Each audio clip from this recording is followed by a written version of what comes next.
Hello les amis et bienvenue dans cette nouvelle vidéo. Je ne vais pas tergiverser pendant 3 heures. Je pense que vous l'avez vu dans le titre. Aujourd'hui, on va parler pile à lire de l'été. J'ai 10 livres à vous présenter au total et comme mon rythme moyen c'est de 5 livres par mois, normalement, entre juillet et août, c'est faisable. Après, entre mon mood de lecture qui peut évoluer, entre le fait que dans la pile à lire, il y a quelques bricasses, tout peut partir dans un sens totalement différent, mais c'est ma petite base pour cet été et notamment via certaines vidéos que j'ai envie de faire et de vous proposer dans les 2 mois à venir, mais je ne vous dis pas lesquels. Bref, ces livres s'y retrouveront peut-être. Le premier livre que je vais vous présenter, je ne l'ai pas en ma possession. Je commence par celui-ci pour éviter de l'oublier. Il s'agit de Cadavre Exquis. C'est la LC du Galactic Book Club du mois de juillet. Chaque trimestre, on fait une lecture qui s'appelle Lecture autour du monde. On va choisir un continent et on va lire un livre écrit par une auteurice du continent en question. Le but, c'est de sortir un petit peu des sentiers battus, de ne pas forcément lire toujours des anglophones ou des francophones.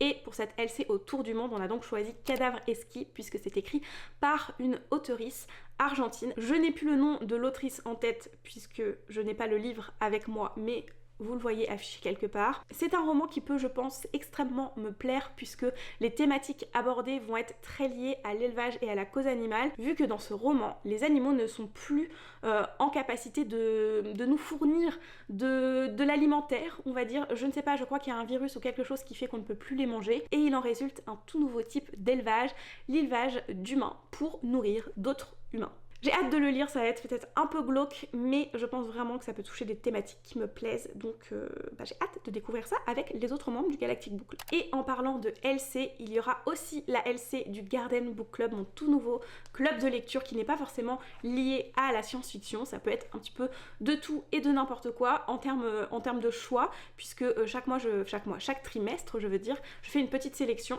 et les membres de mon Ko-fi choisissent quelle lecture on va lire ensemble. Et pour ce trimestre-ci, la lecture qui a été choisie, c'est Derniers jours d'un monde oublié de Chris Vuklicevic, qui est une autrice francophone qui a écrit notamment Du thé pour les fantômes aussi et Porcelaine sous les ruines sous un autre pseudonyme, mais celui-ci c'est vraiment celui qui me tente le plus de l'autrice et comme ça va se passer un petit peu dans un cadre maritime puisqu'il y a, il me semble, des bateaux, la preuve en est j'en ai eu un dans ma petite dédicace puisque je l'avais acheté à West-Hurlan et de ce que je sais de ce tome, puisque j'en sais pas grand chose au final, c'est que c'est de la fantasy un petit peu à la Game of Thrones. En tout cas c'est comme ça que l'autrice me l'a vendu. C'est pas pour ça que je l'ai acheté de base parce que j'avais très envie de le lire dans tous les cas. J'en avais entendu tellement de bien de la part de Camelot Magicado mais aussi d'autres personnes que voilà, je voulais le tenter quoi qu'il arrive et vous savez que moi j'aime parfois me lancer dans les lectures sans en savoir trop, donc en vrai j'avais déjà décidé de l'acheter avant même que l'autrice me le vende comme un Game of Thrones. À voir si c'est vraiment le cas parce que faire des comparaisons comme ça c'est pas toujours le bon move, on a des attentes et ces attentes peuvent ne pas être comblées, mais on verra ce qu'il en est à cette lecture. En tout cas je vais le lire, ça c'est sûr.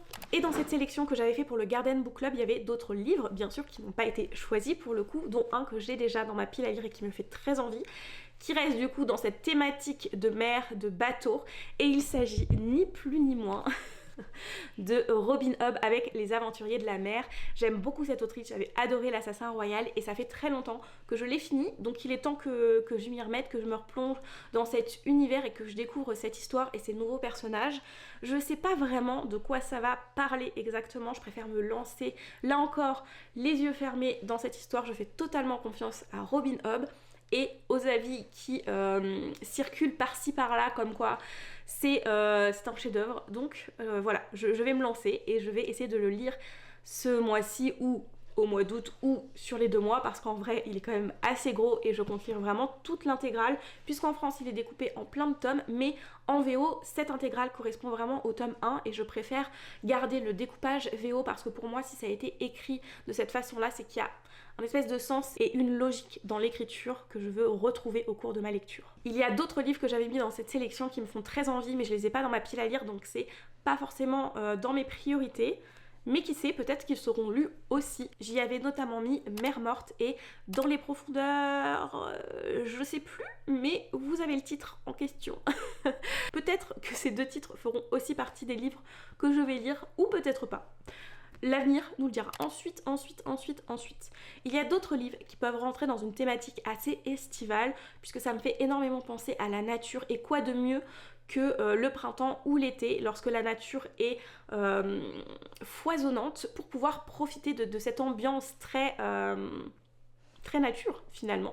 Le premier livre que je compte lire dans cette mini-sélection verdoyante, c'est Une année à la campagne de Sue Ebel. De ce que j'ai cru comprendre, on va être avec notre protagoniste dans sa petite maison de campagne et on va pouvoir observer la nature avec elle.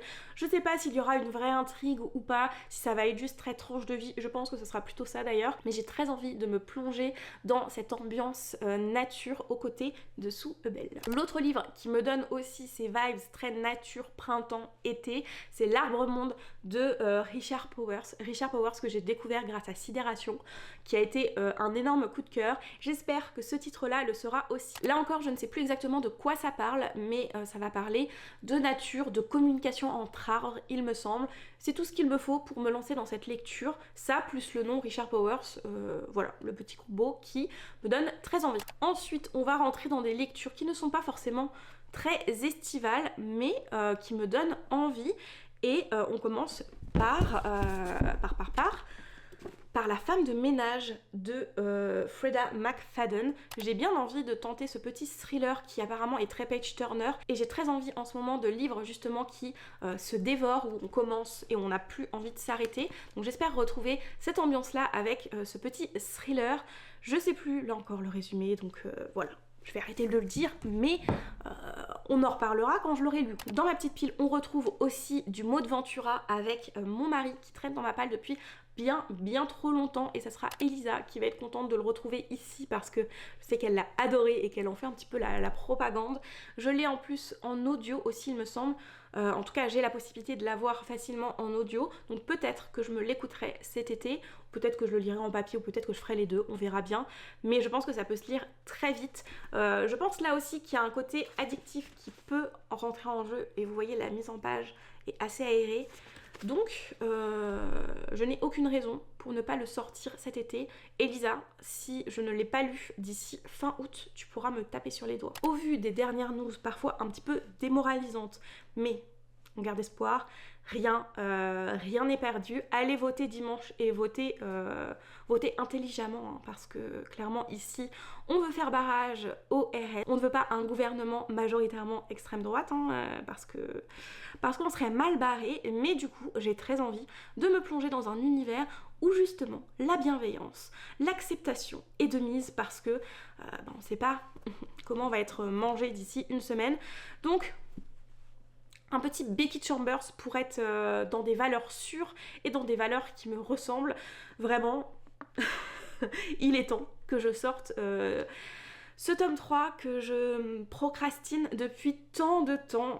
J'ai si peur de ne plus avoir de Becky Chambers sous la main. Je désespère d'entendre l'annonce de son prochain livre. Mais bon, il y a un moment donné, il faut quand même que je continue cette saga dont j'ai eu des coups de cœur pour le tome 1 et pour le tome 2. Donc voilà, cet été, ça sera le bon moment, en tout cas j'espère, parce que il y a un moment donné, comme je disais, il faut vraiment que je me lance, quoi. En termes de résumé, je crois que dans ce tome 3, on est avec les descendants de la Terre dans un vaisseau colonie, et il me semble qu'on va suivre la sœur de HB. Et c'est tout ce que je me souviens du résumé de ce tome, c'est déjà pas mal, et c'est déjà beaucoup plus que tous les autres, donc petit exploit pour ma part. Il me reste encore 2 livres à vous présenter, et quand je vois les 2 livres empilés l'un sur l'autre, je me dis qu'au final, il y a aussi une petite thématique qui en ressort, une thématique assez féministe, je vous montre. Le premier livre, il s'agit de The Bending Queen, écrit par une autrice indienne, donc Parini Shroff. Je pense pas que ça doit se prononcer comme ça, j'en suis désolée, mais c'est un livre qui me fait très envie, que j'ai découvert sur la chaîne de Alison Page d'ailleurs, qui en parlait à merveille. De ce que j'ai cru comprendre, il y a des vibes assez drôles, funny, qui colle très bien, je pense, avec l'été, même si la thématique en question peut paraître pas si funny que ça, puisque on va suivre notre protagoniste principale, Gita, qui est veuve et dont tout le monde l'accuse d'avoir tué son mari. Elle ne dément pas la rumeur parce qu'elle en a un petit peu rien à faire, mais petit à petit, les autres femmes de son village viennent toquer à sa porte pour lui demander des conseils pour se débarrasser de leur propre conjoint. Vraiment, ça me donne trop envie. Il me semble que ça se passe en Inde.